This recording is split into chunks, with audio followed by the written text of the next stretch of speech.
New York City is a migrant city. I decided to do a project which relates to the city's history, my personal experience, and reflects the social political conditions of today.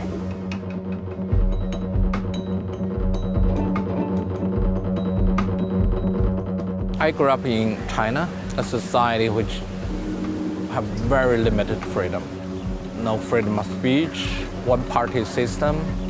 As a consequence, I've been jailed, I've been beaten.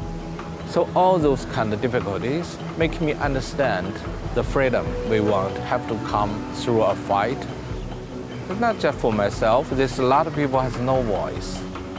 I grew up in exile camps, so I know exactly what it's about.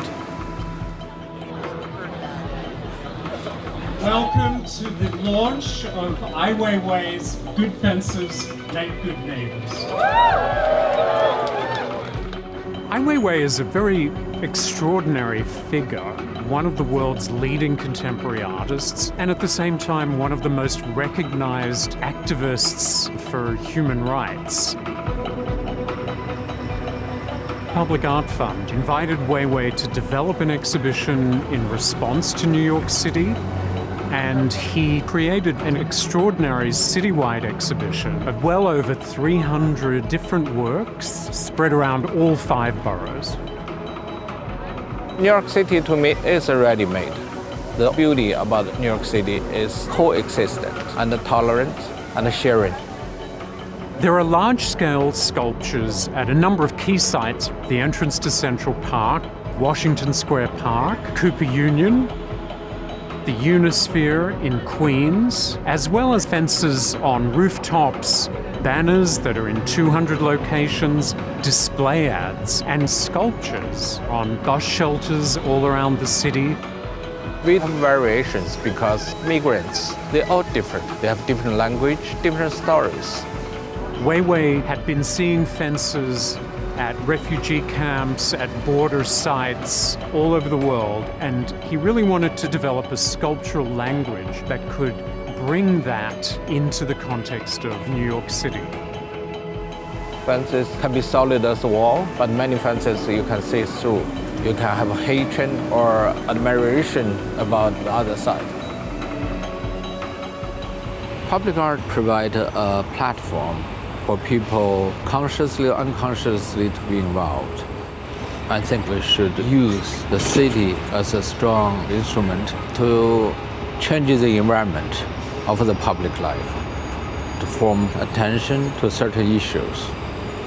I was overwhelmed by how sad and tragic it feels to be inside this beautiful gilded cage.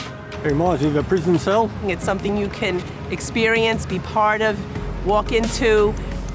This is such a central place in the center of the world. It's just here, you can't ignore it. I just love the way it just makes a statement. It throws down right in the middle of Washington Square Park. People can interpret it, have conversations, interact with it in whatever way they want.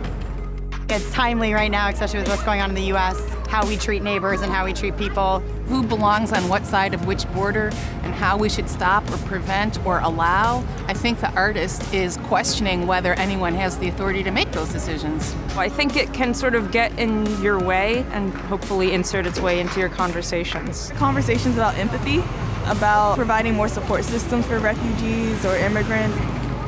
To get people thinking about what a fence can do or cannot do. You can't keep somebody confined. We was meant to walk all over this planet. To our artists and ask them to help contextualize our confusion and our rage as well as our love. By honoring the people still in this condition, to recognize them, it shows that we have something essential there, which is humanity and human rights. And I think this is most important.